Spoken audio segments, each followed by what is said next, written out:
नमस्कार दोस्तों, एक बार फिर स्वागत है आपका हमारे YouTube चैनल में, जिसमें आज आपके लेके आए हैं हमारा पर्यावरण से जीव विज्ञान के कुछ महत्वपूर्ण प्रश्न का भाग 3।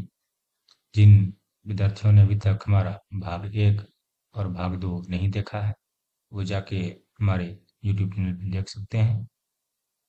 सारे प्रश्न जो हैं वो 10वीं कक्षा के विज्ञान पर आधारित प्रश्न हैं और सभी प्रश्न बैंकिंग, एसएससी, रेलवे और ऑल अदर एग्जाम, मतलब कि जिन परीक्षाओं में साइंस पूछे जाते हैं उसमें यहाँ से एक प्रश्न, दो प्रश्न हो सकते हैं। चलिए चलते हैं आज का हमारा पहला प्रश्न की ओर। आज का हमारा पहला प्रश्न है, सर्वप्रथम विषाणु की खोज किसने की थी? सर्वप्रथम विषाणु की जो खोज था वो इनोवस्की ने की थी। किसने की थी? इनो इवानोस्की ने की थी। किसने की थी? इवानोस्की। ठीक है, ध्यान में रखेंगे आप। अगला प्रश्न हमारा है, श्वसन मापन यंत्र क्या कहलाता है? ये श्वास माप सकते हैं, श्वसन मापक यंत्र कहलाता है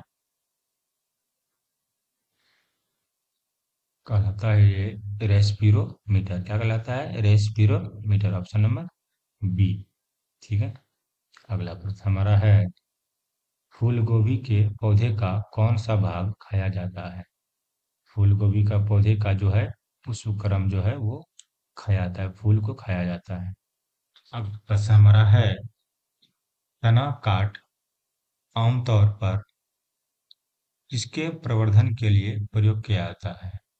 तना काट के जो लगाते हैं हम लोग अक्सर, वो कौन सा पौधा होता है? वो होता है गन्ना। क्या होता है? गन्ना।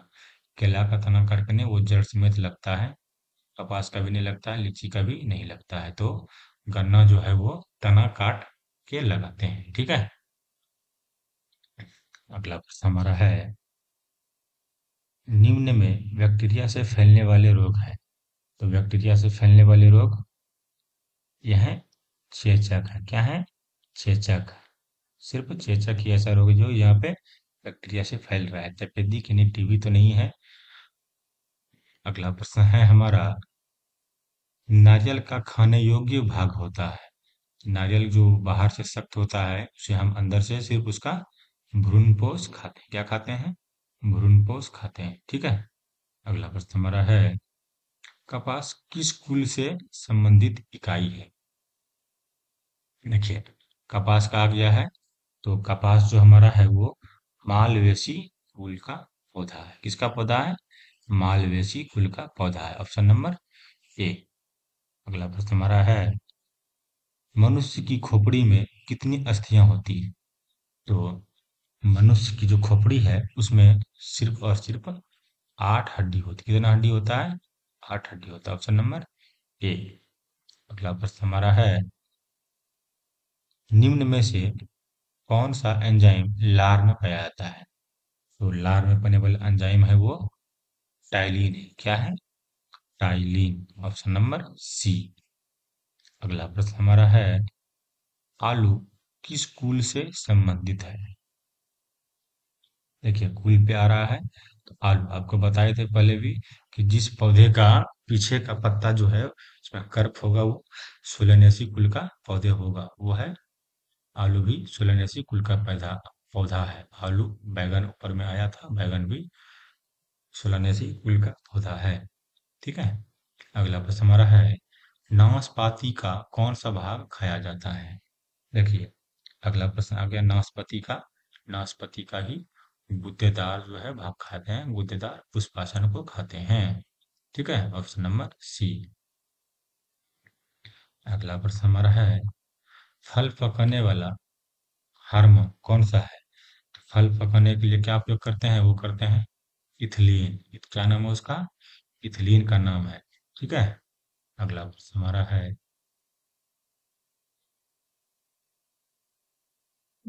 चावल का दाना क्या है? चावल का दाना जो है एक बीज का रूप है। क्या है? एक बीज है। ठीक है, ध्यान रखेंगे। अगला प्रश्न हमारा है, चाय के पौधे का वनस्पतिक नाम क्या है? ये रिटर्निंग क्वेश्चन है, भाग 1 में भी या 2 में भी आया गया प्रश्न है। तो चाय का वनस्पतिक नाम जो वो थियासेंसियस होता है। क्या होता है? थिया साइनेसियस। ठीक है, नेसिस, सॉरी, साइनेसिस।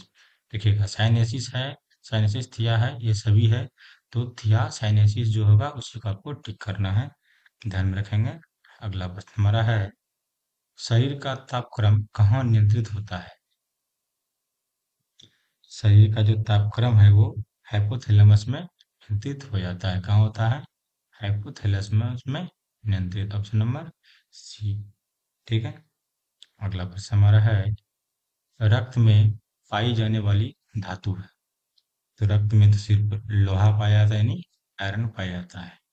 ठीक है, जो पालक में भरपूर मात्रा में उपलब्ध होती है। अगला प्रश्न हमारा है, आलू किस कुल से संबंधित है? देखिए, अभी तुरंत क्वेश्चन आ गया। आलू है वो सोलानेसी कुल का पौधा है। अगला प्रश्न हमारा है, शैवालों की कोशिका भित्ति किसकी बनी होती है? शैवालों की जो कोशिका भित्ति है वो सेल्यूलोज की बनी होती है। किसकी बनी होती है? सेल्यूलोज की। ये प्रश्न जो है अक्सर पूछे जाते हैं, अक्सर आते हैं। शैवालों की कोशिका भित्ति सेल्यूलोज के बारे में आती है। ठीक है, आप इसे ध्यान में रखेंगे। अगला प्रश्न हमारा है, दालें किसका अच्छा स्रोत है? दाल जो होता है, किसी भी प्रकार का कोई भी दाल रहे, वो प्रोटीन का सबसे अच्छा स्रोत होता है। अगला प्रश्न हमारा है, मानव शरीर की सबसे मजबूत हड्डी उपस्थित होती है। तो मानव शरीर की ये जो सबसे मजबूत हड्डी जो है वो जबड़े में उपस्थित होती है। अस्थि यानी हड्डी, हड्डी उपस्थित होता है जबड़े में। अगला प्रश्न हमारा है, लिटमस पत्र प्राप्त होता है। लिटमस जो है लाल लाइकेन से प्राप्त होता है। लाल लिटमस, नीला लिटमस पत्र जो है वो, लिटमस पत्र क्या होता है? वो सूचक होता है, वो लाइकेन से प्राप्त होता है। अगला प्रश्न हमारा है, निम्नलिखित में कौन सा रोग विषाणु के कारण होता है? विषाणु के कारण फैलने वाले रोग जो है वो क्या है? वो चेचक है। क्या है? चेचक है। मलेरिया परजीवी के द्वारा पाया जाता है, मच्छर द्वारा पाया जाता है। अगला प्रश्न हमारा है, मनुष्य के शरीर में हृदय को एक बार धड़कने के लिए कितना समय लगता है? मनुष्य के शरीर में एक बार में धड़केगा तो 0.8 सेकंड लगता है, और 1 मिनट में 72 बार धड़कता है। उसी से आप भाग देंगे 72 को, जब आप 60 से भाग देंगे 0.8 सेकंड प्राप्त होगा। ठीक है। टीबिया नामक हड्डी किसमें पाई जाती है? टीबिया, टीबिया नामक जो हड्डी है वो टांग में पाई जाती है। किसमें पाई जाती है? टांग में, यानी पैर में। तो कहाँ पाई जाती है? पैर में, ध्यान रखिएगा आप। अगला प्रश्न हमारा है, कि निम्नलिखित में से कौन सा रोग विषाणु के कारण होता है? देखिए, ये क्वेश्चन जो अक्सर बार बार आ रहे हैं वो है चेचक। क्या है? चेचक। क्या है? तारबीन का तेल से प्राप्त होता है। तारबीन का तेल जो है वो चीड़ के पेड़ से प्राप्त होता है। किससे प्राप्त होता है? चीड़ से। अगला प्रश्न हमारा है, संसार का सबसे बड़ा पुष्प कौन सा है? संसार का सबसे बड़ा पुष्प जो है वो है रेफलेशिया है। क्या है? रेफलेशिया है। ये इतना बड़ा होता है कि इसका डायमीटर, ये जो व्यास है, डी बराबर व्यास जो है इसका 3 फीट तक होता है। कितना होता पता है? 3 फीट तक फैल जाता है। ठीक है, ध्यान रखेंगे। ये सबसे बड़ा फूल रेफलेशिया, इसका व्यास मापते हैं तो 3 फीट होता है। अगला प्रश्न हमारा है, पेड़ों की पत्तियों में पाया जाने वाला हरा पदार्थ क्या कहलाता है? पेड़ों की पत्तियों में पाए जाने वाला हरा पदार्थ जो है वो क्लोरोफिल कहलाता है। क्या कहलाता है? क्लोरोफिल। ठीक है, ध्यान रखेंगे। अगला प्रश्न हमारा है, पौधे में जल का परिवहन किसके द्वारा होता है? जल का परिवहन जाइलम के द्वारा होता है। किसके द्वारा होता है? जाइलम के द्वारा होता है। और भोजन का परिवहन फ्लोएम के द्वारा होता है। फ्लोएम क्या करता है? फ्लोएम हमारा भोजन पहुंचाता है, और जाइलम हमारा जल पहुंचाता है। ठीक है, रखेंगे। लफ्ज हमारा है निम्नलिखित में से कौन सा रोग जीवाणु के कारण। देखिए आपके बार आ गया जीवाणु के कारण। हाँ ध्यान में रखेंगे, जीवाणु के कारण होता है हैजा रोग। कौन सा होता है? हैजा। इसका जो कारक होता है वो दूषित भोजन और दूषित पानी को पीने से होता है। ठीक है, इसलिए इसका रोकथाम उपाय ही यही है कि पानी को उबाल कर पिए और भोजन को ताजा और स्वच्छ भोजन करें, इससे बचा सकता है। मतलब हमारा है किस पौधे का फल भूमि के नीचे पाया जाता है? देखिए भूमि के नीचे जो पाया जाता है वो होता है मूंगफली। यह फल है। आलू भी भूमि के नीचे पाया जाता है और गाजर भी भूमि के नीचे पाया जाता है, लेकिन गाजर जो हमारा है, गाजर क्या है? गाजर है हमारा जड़ है। ठीक है, गाजर हमारा जड़ है। आलू जो हमारा है, आलू हमारा तना है। इन दोनों में से फल कोई भी नहीं है। आप ध्यान रखेंगे, ये एग्जामिनर जहाँ होशियार रहेगा तो ऐसे अक्सर ऐसे प्रश्न पूछे जाते हैं। मूंगफली जो हमारा है वो फल है, क्योंकि यहाँ पे फल पूछा गया है। ठीक है, और ऑप्शन देखिए ये सभी भी दिया गया ताकि विद्यार्थी यहाँ पे आके गलत करते हैं। ध्यान रखेंगे कि मूंगफली जो है भी फल है, आलू और गाजर फल नहीं है। अगला प्रश्न हमारा है सोते समय रक्तदाब में क्या परिवर्तन होता है? जब आदमी सोता है तो शरीर मानसिक रूप से या शारीरिक रूप से वो शांत रहता है, जिसके कारण से उसका जो ब्लड प्रेशर है यानी रक्तदाब है वो घट जाता है। क्या होता है? पहले से घट जाता है। ठीक है, ऑप्शन नंबर ए। अगला प्रश्न हमारा है कपास किस फूल से संबंधित इकाई है? देखिए ये प्रश्न पूछा गया था अभी। कपास में मालवेसी फूल का इकाई संबंधित है। किससे है?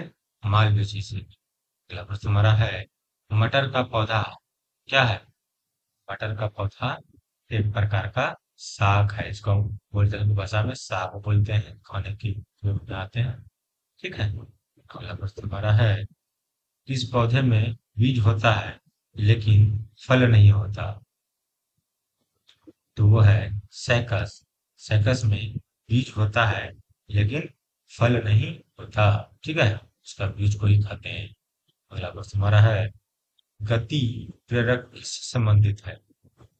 गति प्रेरक जो है वो हमारा हृदय से संबंधित है। हृदय से, क्योंकि हृदय कभी भी नहीं सकता, इसका हृदय रुक गया आदमी ही रुक गया। तो ठीक है, आप ध्यान में देंगे। अब प्रश्न हमारा है सर्वप्रथम रक्त परिसंचरण तंत्र का अध्ययन किसने किया था? रक्त परिसंचरण तंत्र का अध्ययन सबसे पहले मैंने किया। किसने किया था? आर्मी। Option number C. ठीक है, अगला देखते हैं। अगला प्रश्न हमारा है निम्नलिखित में से कौन सा रोग बैक्टीरिया से होता है? तो बैक्टीरिया से होने वाला जो रोग है वो है तपेदिक। बैक्टीरिया से होता है तपेदिक। चेचक होता है विषाणु से। ठीक है, ध्यान रखेंगे।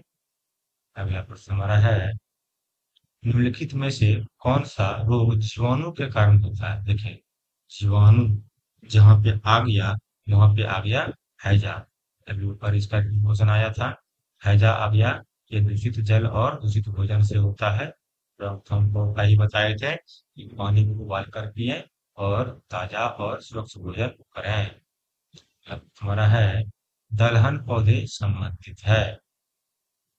जितने भी प्रकार का दलहन पौधे हैं वो सब आते हैं ये ऑप्शन नंबर सी। लेग्यो में सी। ठीक है, थोड़ा सा टंग क्वेश्चन बोला जाता है इसको, और अच्छा है। क्या है? लेग्यो मी मोसी। ऑप्शन नंबर सी इसी फूल से संबंधित है। Option number C. ठीक है, ध्यान देंगे। तो आज का हमारा जो ये जीव विज्ञान का सेशन था भाग 3 यहीं पे समाप्त होता है। आप सभी कॉम्पिटिटिव एग्जाम के लिए हमारे चैनल जो कि डिस्को क्लास के नाम है सब्सक्राइब करें, लाइक करें, कमेंट करें अपने दोस्तों के साथ शेयर करें और बेल का घंटी भी दबाएं ताकि आपको हमारा आने वाले वीडियो सबसे पहले प्राप्त हो। तब तक के लिए आप हमें आज्ञा दीजिए। धन्यवाद। जय हिंद।